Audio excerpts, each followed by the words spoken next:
thing above everything else. A man's real worth isn't measured by what he shows the world. It's measured by what he quietly builds when no one is watching. He had lived by that belief his entire adult life, and for 9 years, it had cost him almost everything. On a Monday morning in October, his wife of 9 years signed the divorce papers with a smile on her face. She told the room she was finally stepping into the life she deserved. By Friday of that same week, Cassian Whitaker walked into the boardroom of her new boyfriend's company and sat down at the head of the table, as the owner. Now, before we get into how that happened, and every detail of it matters, I want you to understand something about this man. Because Cassian Whitaker is not the kind of story you think you already know. He wasn't bitter. He wasn't sitting in a dark room plotting revenge. He was simply prepared. And preparation, as it turns out, is the quietest and most powerful thing in the world.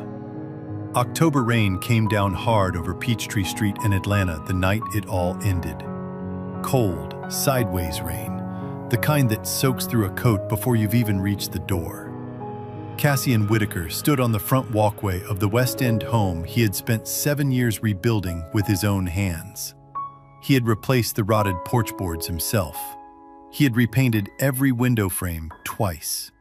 He knew every creaking step, every stubborn hinge, every square foot of that house, the way a man knows the lines on his own palms. He knocked. The door opened exactly 4 inches. The safety chain held. Brielle Whitaker stood behind it. Her makeup was flawless, even at this hour, even while ending a marriage. She was dressed like she was heading somewhere better, because in her mind, she already was. Her voice came through the narrow gap, cool and deliberate. Cassian, I've thought this through carefully. I need a man with vision. Lucian can give me the life I deserve. Don't make this harder than it has to be. The door swung shut. The deadbolt turned with a sharp, clean click that Cassian felt somewhere behind his sternum. He didn't move. Not because he was shattered beyond motion, but because he was the kind of man who always took a moment before responding to anything, a habit that had served him extraordinarily well, and that Brielle had always mistaken for passivity. Psychologists call it emotional regulation, the ability to hold space between a painful event and your reaction to it. It sounds simple. In practice, it is one of the rarest things in the world. Most people collapse that distance to almost nothing. Cassian kept it wide, deliberately, always. One thought moved quietly through his mind, steady as a metronome. For 9 years, I built this house with my own hands. Tonight, you shut it against me. Then came the sound of a car. A black Rolls-Royce Phantom rolled to a slow, silent stop at the curb. No noise, no announcement, just presence. The kind of quiet authority that costs more than most people earn in a decade. A private chauffeur stepped out and gave a slight, respectful bow. "Good evening, Mr. Whitaker." Inside the house, the curtain shifted. Brielle had heard the car. She cracked the door open and looked out toward the street. The color drained from her face. She had spent 9 years completely certain she understood the man she had married. She had been wrong about every single detail. Here is what the science of perception tells us about moments like this one. We tend to see people not as they are, but as we have already decided they are. Psychologists call this confirmation bias. Once Brielle had quietly filed Cassian under ordinary, she stopped collecting evidence that might challenge that conclusion. She saw his old truck and stopped looking. She heard his quiet voice and stopped listening. The human brain is efficient that way. Efficient and sometimes catastrophically wrong. Cassian walked to the car without rushing. He folded himself into the warm leather seat, removed his rain-soaked glasses, and dried them carefully. He looked out the tinted window for one quiet moment at the house he had built. "To the Buckhead penthouse," he said.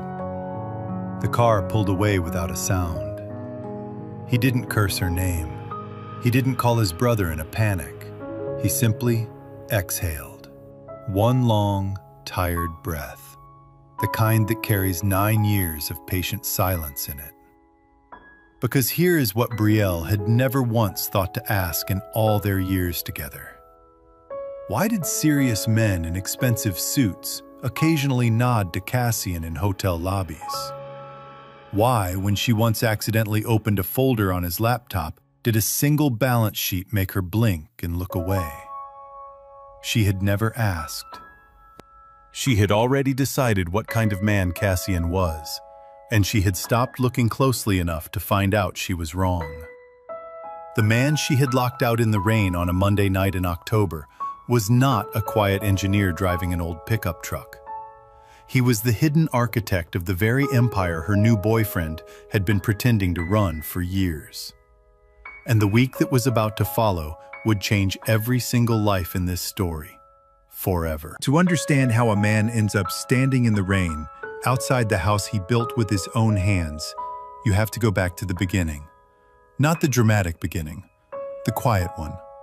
Cassian Whitaker and Brielle Sterling were married on a warm June afternoon in 2015 at Ebenezer Baptist Church on Auburn Avenue in Atlanta, the same church where Dr. Martin Luther King Jr. once preached, where the choir still rattled the stained glass on Sunday mornings, and where Ophelia Whitaker sat in the front pew with a handkerchief she had ironed the night before. In those early years, they lived modestly in West End. 2 bedrooms, a kitchen faucet that needed replacing every 8 months, and a porch swing that had been creaking since before either of them was born. Cassian liked it fine. He was building something, and he had learned long ago that the building phase asks for patience rather than performance. What almost nobody knew was that he had already founded Atlas Innovations several years before the wedding, a technology and infrastructure firm that had quietly grown into one of the most valuable private companies in the Southeast. Cassian had chosen Lucian Montgomery as the public-facing CEO deliberately, because Lucian was exactly the kind of man people looked at and immediately believed was successful. The watch collection, the tailored suits, the talent for walking into a room and making everyone assume he owned it. He did not own it. Cassian owned it, completely, quietly, and without making a single announcement about it. But slowly, Brielle changed. Not all at once. In small accumulations, the way water wears down stone over years. She began attending elite networking events. She started following accounts online that were nothing but luxury apartments, designer wardrobes, and women on yachts. She started measuring their life against those images, and every time she looked at Cassian, his simple clothes, his old pickup truck, his reading glasses, and steady habits, the comparison came back unfavorable. This is where the psychology becomes worth understanding. What Brielle was experiencing has a name: social comparison theory. The psychologist Leon Festinger identified it decades ago, the tendency to evaluate our own lives not by any objective standard, but by holding them up against others. And what Festinger also found was this: upward comparison reliably produces dissatisfaction rather than motivation. The gap between where you are and where the images suggest you should be does not inspire action. It produces resentment. And resentment, when it has nowhere productive to go, looks for a cause. Brielle found her cause in the man sitting across from her at dinner each night. She had stopped seeing Cassian as her partner. She had started seeing him as evidence of what she lacked. That shift, from partner to problem, is where most quiet betrayals are born. One evening, Cassian came home with a small gift bag and set it on the kitchen counter. "Picked something up for you," he said simply. Inside was a genuine Hermès Birkin, a rare, limited edition piece worth $40,000. "It's just a really good fake," he said, the way he always underplayed things. Brielle barely looked at it. "Why would I carry a fake designer bag?" she said, and dropped it back in the bag. 3 days later, she sold it online for $400. Cassian never corrected her. He simply noted it and moved on. Months passed. Brielle met Lucien Montgomery at a rooftop networking event downtown. One evening, Cassian sat alone at home listening through the company's internal security system as Lucien held court at a midtown event. Lucien's voice carried clearly. "After the IPO, I'll officially be a billionaire. Atlas is about to change everything." Cassian listened without expression. Then he set the tablet down and picked up a glass of sweet tea. The truth was almost funny, if you were the kind of man who could find the humor in it. Lucien Montgomery owned less than 3% of Atlas Innovations. Every patent, every majority share, every controlling vote belonged to Cassian Whitaker, the man sitting quietly at home while another man took bows in his name. What Lucien had was something researchers call status signaling, the performance of success rather than its substance. Studies on how humans perceive status show that we are neurologically wired to respond to these signals. The expensive car, the commanding voice, the confident claim, before we consciously evaluate whether they are real. Brielle's brain did exactly what it was designed to do. She responded to the signal. She never checked the substance. Late that night, Cassian looked at an old photograph from their wedding day. Brielle's smile in that picture had been completely genuine. He was certain of that even now. He tore the photograph in half. Then he kept the half with her face and put it in the desk drawer without explanation, even to himself. His phone rang at 11:43. Ophelia Whitaker, who never called after 10. "Baby," she said, "Brielle is seeing Lucien." Cassian closed his eyes. He didn't raise his voice. He breathed once, evenly. How long? A pause. Long enough. That phone call happened 11 months before the divorce papers were signed. In those 11 months, Cassian Whitaker did not collapse. He called his younger brother Soren, a meticulous attorney who read a contract the way other people read a novel, slowly and looking for everything. Together, they began restructuring assets, documenting financial movements, building a record so thorough it would later make a judge go quiet. Dr. Amara Voss entered the picture around the same time. A physician at Grady Memorial Hospital, she had once worked at the same marketing firm as Brielle and had been on the receiving end of Brielle's particular brand of workplace cruelty. When Cassian's team reached out, she had documentation of financial misconduct tied to Lucien's executive accounts and had been waiting for the right moment. In the final weeks of the marriage, Brielle grew openly careless. She wore Lucien's gifts around the house: a diamond bracelet, new shoes, a gold watch she kept tilting toward the light. Lucien says successful men know how to reward a woman properly. Cassian looked at her steadily. "As long as you're happy," he said, with a quiet, tired smile. She didn't hear the weight underneath those 5 words. The following Monday, in a law office on Marietta Street, Brielle signed the divorce papers with visible satisfaction. Cassian signed everything without pushing back on a single line, because he already knew. There was exactly 1 week left before the truth came to the surface. Friday morning arrived the way Brielle had been imagining it for weeks. She woke up early, chose a deep burgundy blazer over a cream blouse, pearl earrings, and heels that added 2 inches she didn't need.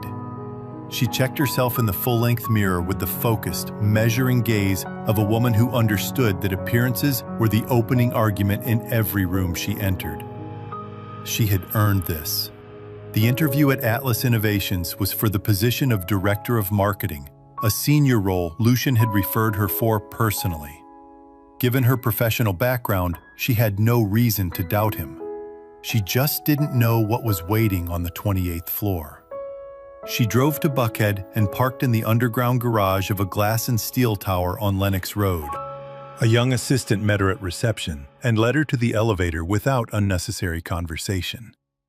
On the ride up, Brielle adjusted one earring and practiced the version of her smile that said, "I belong here." The elevator opened on 28. She stepped inside the boardroom and stopped. Cassian Whitaker sat at the head of the table. He wore a charcoal gray tailored suit she had never once seen before. He wore it the way men wear clothes when they have always belonged in rooms like this one, without thinking about it, without adjusting. His hands were folded on the table. His expression was completely, almost unsettlingly composed. "Cassian," the word came out just above a whisper. "What are you doing here?" Nobody in the room moved. "I'm the founder and chairman of Atlas Innovations," he said, his voice clean and level. "Lucian Montgomery was the CEO I hired to manage public operations. Psychologists who study long-term relationships describe a phenomenon called the hidden self, the parts of a person that remain invisible when the people around them have already decided who that person is. In many marriages, partners gradually stop truly observing each other. They replace the living, evolving person in front of them with a fixed mental image, a file labeled known, closed, and no longer requiring new input. What Brielle was experiencing in that boardroom was the full, shattering collision of two incompatible realities. The brain, forced to reconcile these at once, produces something close to physical shock. She had looked at Cassian for 9 years. She had never truly seen him. "No," Brielle shook her head. "That's not possible. Lucian runs this company. He told me." "He told you what I allowed him to say publicly." Cassian pressed a button. The screen filled with photographs, hotel entrances, security footage, bank transfer records, text message logs, every detail of the affair laid out with 11 months of organized patience. At the far end of the table, Lucian stood up. "Cassian, this is a misunderstanding." Lucian, one word, delivered the way a door closes, final, unhurried, with no invitation to reopen. "You are terminated, effective immediately." 2 security officers appeared in the doorway. "I have a contract."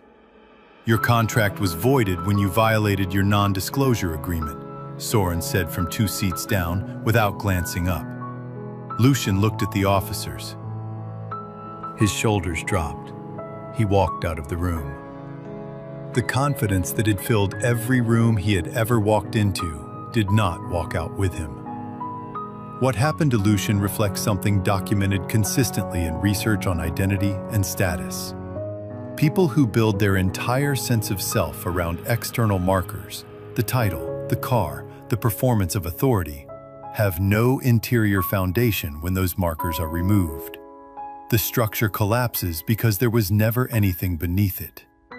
Cassian could lose everything he had built and still know precisely who he was. That is not a small thing. That is, in fact, everything. Someone slid a folder across the table toward Brielle. It was a legal summons, documentation of shared confidential company information, financial transactions that crossed clearly defined legal lines, and written statements from 3 former colleagues. The folder dropped back to the table. Brielle's eyes filled. "You kept all of this from me?" she said. 9 years, Cassian." Something moved across his face. Not rage, not satisfaction. The contained, disciplined grief of a man who had already done his mourning in private. "I gave you 9 years to love me sincerely," he said quietly. "You made the choice to throw that away." He gathered his documents, said something quietly to Soren, and stood. He did not offer comfort. He did not linger for effect. He simply walked toward the door. 3 weeks after the boardroom, Brielle was sitting at the kitchen table in her apartment, not the West End house, not the life she had planned, eating cold takeout from a container she hadn't bothered to transfer to a plate. The television was on, but she wasn't watching it. She had been doing that a lot lately, keeping something running in the background just to fill the silence where her certainty used to be. Her phone rang. "Lucian," she answered. "You have to help me." His voice had nothing familiar in it. No charm, no performance, no the smooth confidence she had mistaken for strength. Just raw, stripped-down panic. "Cassian is buying up shares across the board. He's moving fast. He already controls 71%. Brielle sat forward. "What are you talking about?" "He's been repositioning for weeks. Quietly. Nobody saw it. I need you to call him. You're the only one who might get through." "He won't take my calls, Lucian." A brief silence. Then, in a voice utterly free of apology, "Then figure something else out. I can't lose everything because of you." The line went dead. Brielle set the phone face down on the table and didn't move. "Because of you." From the outside, that phone call is a textbook example of a psychological pattern called intermittent reinforcement. A cycle in which unpredictable moments of warmth and reward are mixed with coldness and withdrawal, creating a far stronger emotional dependency than consistent affection ever could. It is the same mechanism that keeps a person returning to a slot machine, not because it always pays out, but because it sometimes does, and the uncertainty makes the reward feel more significant when it arrives. Lucian had been intermittently rewarding throughout his relationship with Brielle. Lavish one week, distracted the next. Flattering when it served him, dismissive when it didn't. That cycle had felt, incorrectly, like passion, like the electric unpredictability of someone worth chasing. Cassian, by contrast, had been consistently present, reliably kind, steadily loving over 9 years. And human psychology, at its most self-defeating, tends to undervalue what is consistent. We habituate to steady goodness the way we habituate to the hum of a furnace on a winter night. We stop noticing it right up until it goes cold and the silence becomes unbearable. 3 words on a phone call, and just like that, the slot machine had stopped paying out entirely. Within 72 hours, every major financial outlet covering Atlanta business broke the same story. The Atlanta Business Chronicle published it first, and it spread fast. Regional networks, national feeds, social media, where it moved the way stories do when they carry the right combination of wealth, hidden identity, and a protagonist nobody had seen coming. Cassian Whitaker, silent founder of Atlas Innovations, had completed a majority acquisition and was named executive chairman. The Montgomery era of leadership was dissolved effective immediately. The story that stopped people wasn't the numbers.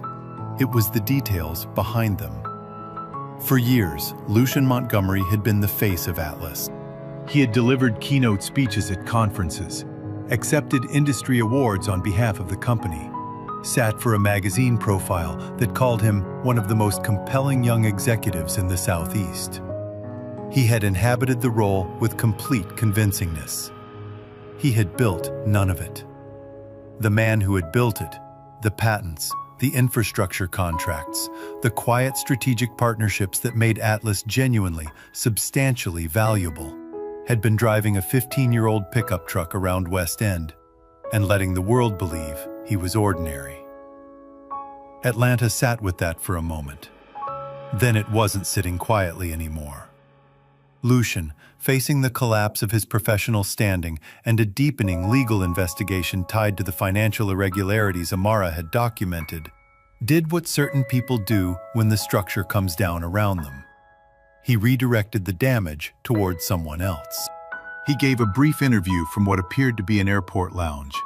Ties slightly loosened, just enough to suggest authentic distress. "I was manipulated in this relationship too," he said. "Brielle was not an innocent party. I made mistakes, but she pursued this relentlessly." He named her specifically, twice.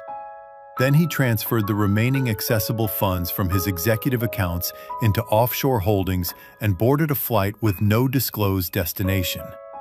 He was gone. Brielle watched the broadcast in her apartment, alone. on the same television she had been leaving on for background noise. She sat motionless through the entire segment. The man she had dismantled her marriage for had used her name as a shield, handed her to the media like an item no longer needed, and left the country. No warning, no call, no apology. This is called scapegoating, the psychological displacement of personal guilt onto another person in order to protect one's self-image when accountability becomes unavoidable. It is one of the most consistent behaviors in people who have built their entire identity on appearing successful and blameless. When the image cracks, they do not look inward. They look for someone to hand the blame to. Brielle had been, for Lucien, many things over the course of their relationship. In the end, she was his exit strategy. That is the ruthless arithmetic of a connection built entirely on performance. When the performance can no longer be sustained, the people involved in it get discarded along with the props. Meanwhile, Ophelia Whitaker posted a short video from the front porch of her new West End home. She had not planned to go viral.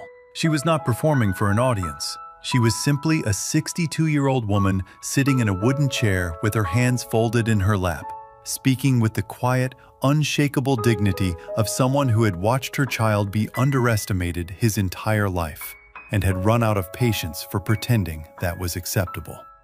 "I raised my son to build quietly," she said. "Some people only respect noise. A car, a watch, a loud voice in a room. They need to see all of that before they believe in a person. But character reveals itself over time. My son's character has been revealing itself his whole life. Most people just weren't paying close enough attention." She paused and then added softly, "He never once asked me to feel sorry for him. I want you to know that about him." The video was 4 minutes long. It received over 3 million views in 48 hours, shared by church groups, sorority chapters, small business networks, and community organizations across Atlanta and far beyond it. What made it move that way wasn't the drama. It was the absence of drama. One woman, one porch, one plain and undeniable truth. Research on what psychologists call moral elevation shows that witnessing genuine integrity produces a measurable physical response in people, a warmth in the chest, a pull toward becoming better. Ophelia's video, without trying to do any of that, produced it in millions of strangers. Integrity, when it is finally fully visible, moves people in a way no spectacle ever can. Then Dr. Amara Voss published a formal statement. She did not hold a press conference or seek out a reporter. She posted a clear, carefully written account on a professional platform under her full name and credentials, because she was not a woman who did things halfway. She described specifically what Brielle Sterling Whitaker had done to her over 2 years at their former workplace.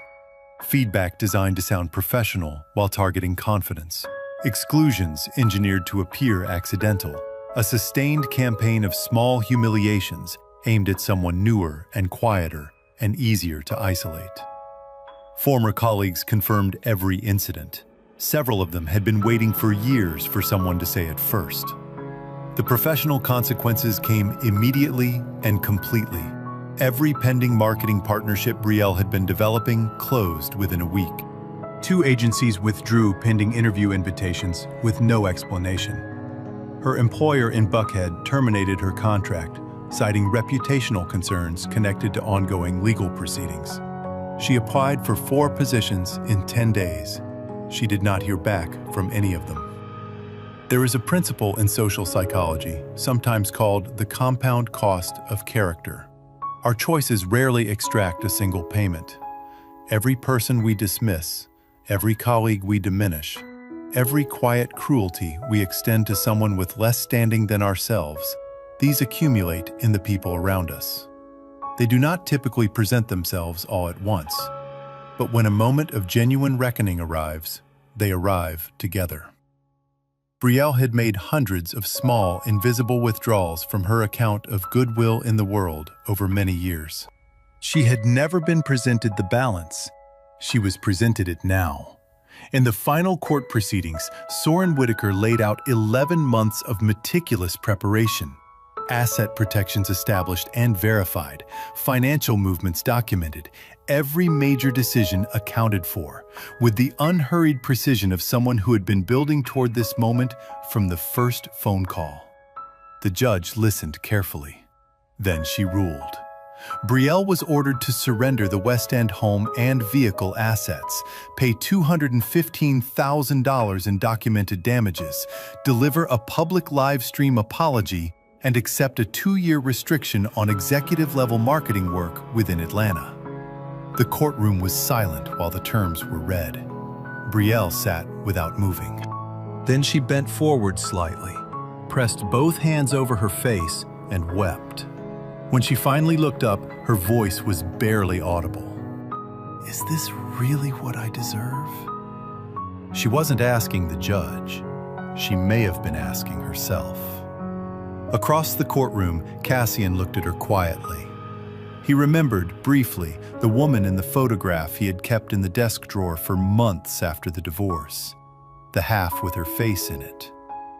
That woman no longer existed. Only the consequences of her choices remained. The storm Brielle had spent years assembling had finally turned around and found her. And this time, there was no one left to stand between them. But what Cassian did with the settlement money, and what he built on the other side of all of this, is the part of this story that will stay with you longest. The final settlement papers were signed on a Tuesday morning, in a conference room with good light and no windows. Brielle arrived alone. Her attorney sat beside her with the body language of a man who understood there was no version of this outcome that improved with additional resistance. She signed where she was directed to sign. She surrendered the West End property, the vehicles, the $215,000 payment, the public apology live stream, the 2-year professional restriction.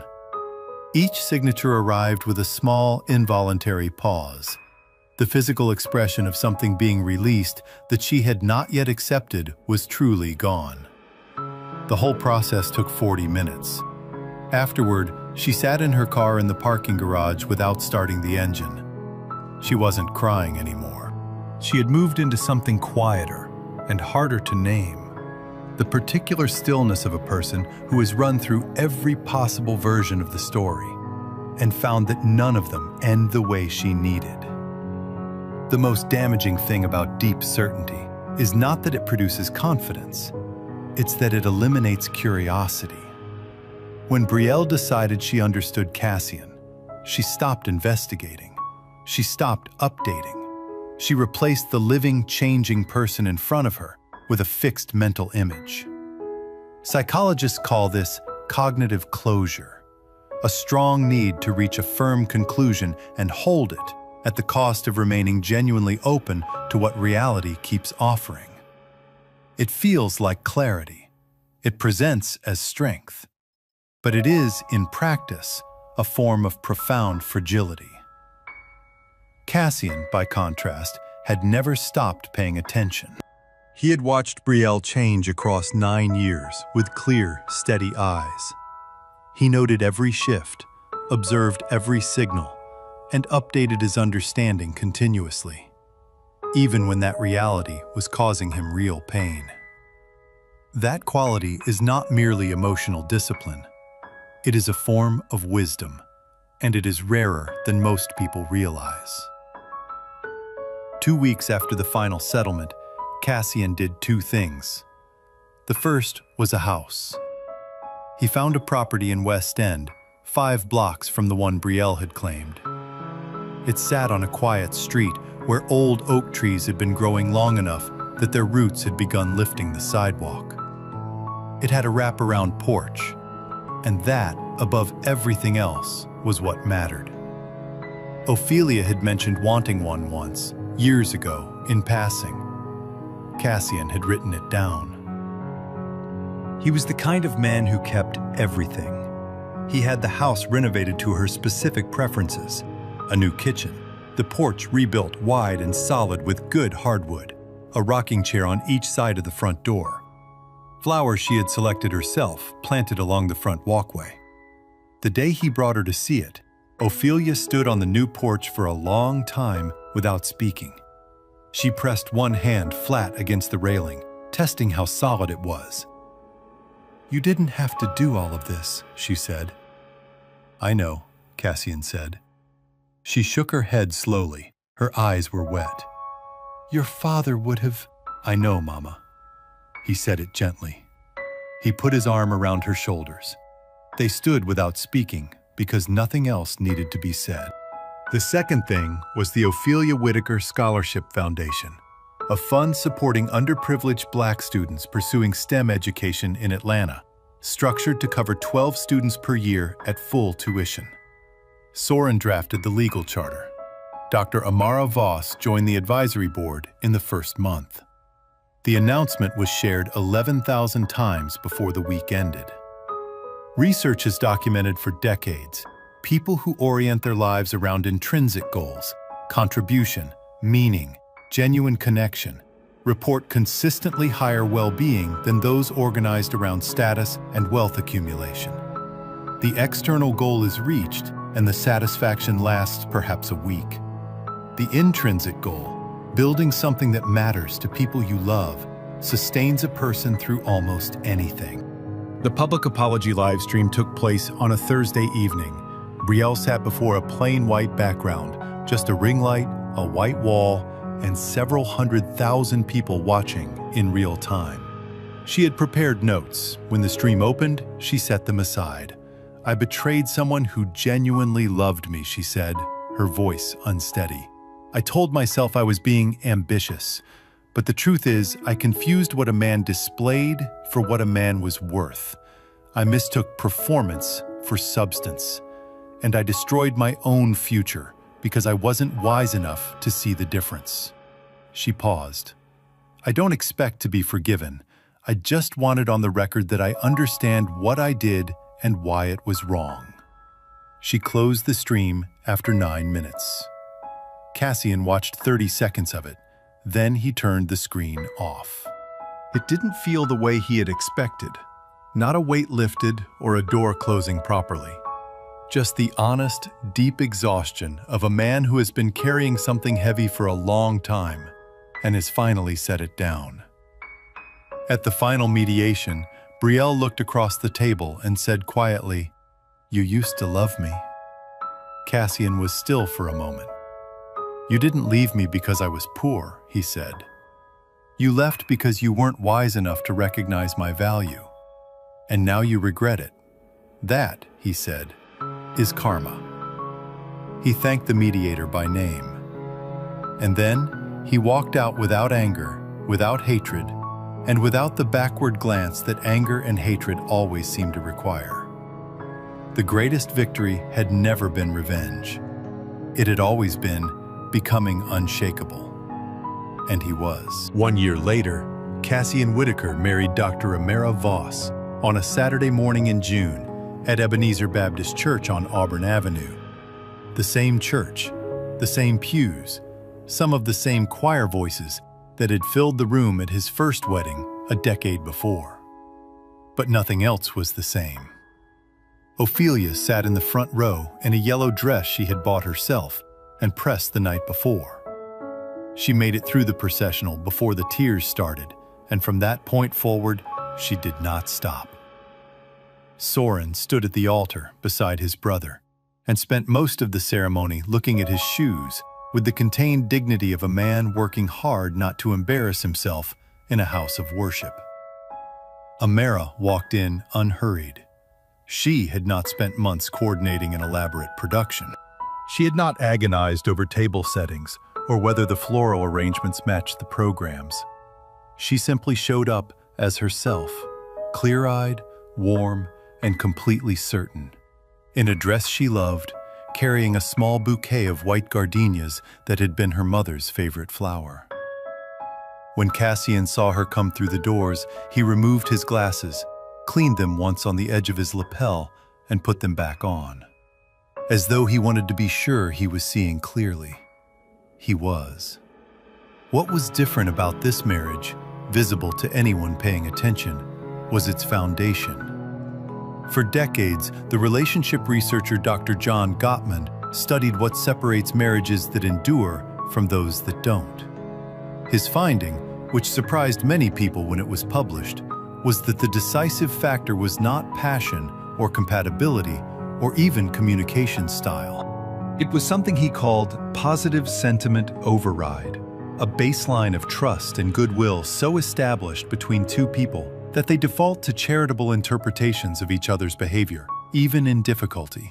When one person forgets something, the other assumes distraction rather than indifference. When one is quiet, the other reads it as peace rather than withdrawal. That baseline doesn't arrive fully formed. It is built slowly through hundreds of small daily choices to assume the best about the person you chose. Cassian and Amara had built something like this from the beginning. Not because their relationship was uncomplicated, both of them carried real history, but because they were people who had already learned, through loss, what it cost to get this wrong. They approached each other with the particular care of people who understood that love is not a discovery. It is a construction project, and it requires showing up with intention every single day. Brielle had once had access to a man who understood this instinctively. She had looked directly at it and decided it wasn't enough. The reception was held at a restored event space in the historic Old Fourth Ward neighborhood, full of people who had known Cassian before he was anything other than his mother's son. Old neighbors from West End, former mentors from Georgia Tech, children from the Scholarship Foundation, dressed up and slightly overwhelmed by the cheese plate near the entrance. Ophelia slow danced with Soren after dinner because there was no one else she'd rather dance with, and she made sure everyone at the surrounding tables understood that. Two of the scholarship students asked Cassian for a photograph. He said yes without hesitating, stood between them with his hands on their shoulders, and smiled the way people smile when they are, for the first time in a long time, exactly where they are supposed to be. Amara watched him from across the room. She had spent 2 years at a previous job being made to feel like too little, too quiet, too plain, too serious, too lacking in the kind of surface confidence that Brielle Sterling had decided was the only kind worth having. She had left that job changed in ways she was still discovering. Then she had met a man who listened the first time, remembered the small things she mentioned once without turning them into performance, and never once needed her to make herself smaller so he could feel larger. She had thought, this one is real. She had been right. Together, Cassian and Amara began work on a STEM community center in West End, a converted warehouse space on Ralph David Abernathy Boulevard that had taken several months of quiet renovation before it opened, 6 weeks after the wedding. It offered free tutoring, a robotics lab, a small reading room, and a weekly mentorship program that connected local high school students with working engineers, physicians, and attorneys from across Atlanta. Ophelia came every Tuesday without fail. She brought sweet tea in a large thermos and always maintained, with convincing innocence, that she had not also baked a full sheet cake at home that happened to need finishing by Thursday. The children called her Miss Ophelia. She called each of them by their full name, first and last, because she believed that was what made a person feel truly seen. One rainy afternoon in October, Brielle found herself in West End. She was working as a courier driver, the work that had been available when professional references could no longer be gathered. She drove a practical sedan and listened to audiobooks between deliveries and was, slowly and without drama, beginning the difficult process of becoming a person who had lost the story she told about herself and had not yet assembled the new one. That process, when it is honest, takes much longer than people expect. She was looking for an address on Ralph David Abernathy Boulevard when she saw the community center. The lights on inside. The glass doors open to the cool October air. She pulled to the curb. Through the glass, she could see children moving through the wide, bright interior. Adults at tables leaning in, explaining things. On one side of the room, Ophelia sat in a chair with a book in her lap and a child on each side of her, one of them pointing at something on the page with great urgency. In the back of the room, through the activity and the noise, Cassian stood beside Amara. He was laughing at something she had just said, a real laugh, unguarded, without any performance in it, and she was looking up at him with the settled ease of a woman who is entirely where she means to be. Brielle sat in the parked car for a long time. Her hands rested on the wheel. The engine ran. The rain came down on the windshield in the quiet, gray way it does in Atlanta in October when summer has finally, fully let go. She didn't move. She just looked through the glass at the life that could have been hers. The life that had been right beside her for 9 years, patient and faithful, and asking for nothing more than to be recognized. And she felt its full dimensions all at once. I understood it too late, not as self-pity, not as an excuse, as a plain, complete fact. There is a concept in psychology called post-traumatic growth, the genuine transformation that sometimes follows serious loss or failure, the kind of rebuilding that only becomes possible when a person stops protecting themselves from the full truth of what happened. Research shows that the people who experience this kind of growth are rarely the ones who minimize their losses.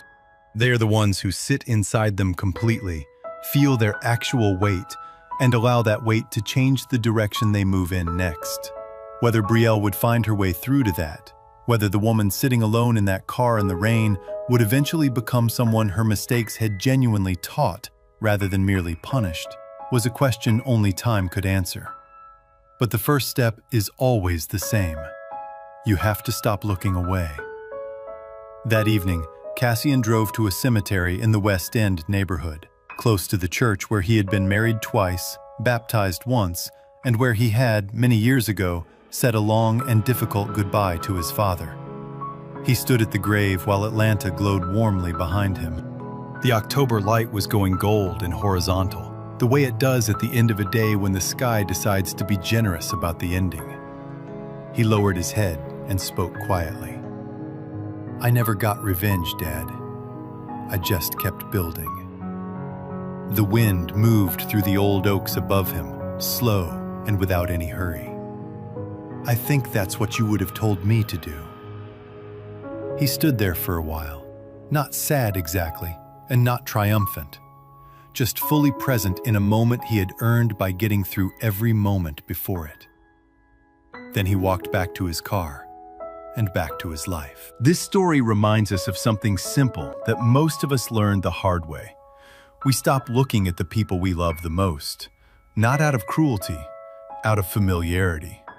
We see the same face across the breakfast table for 30 years, and somewhere along the way, we decide we already know everything that face has to say. Here's what I want to leave you with, something small and specific and worth trying this week.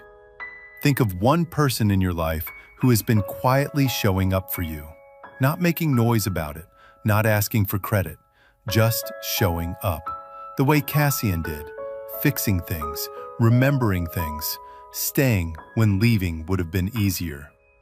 Tonight or tomorrow morning over your first cup of coffee, write that person a note, not a text. A handwritten note on whatever paper you have nearby. The back of an envelope is fine. 3 sentences. What you noticed, what it meant, what you would miss if it were gone. Fold it. Leave it somewhere they will find it. That is it. That is the whole lesson. Brielle never wrote that note. She never sat still long enough to notice what she had. And by the time she understood what was in front of her, she was sitting alone in a parked car in the rain, looking through glass at someone else's life. Don't let that be your story. The people quietly building beside you deserve to be seen while you can still tell them so. These scripts are born from genuine human creativity and a desire to confront social truths.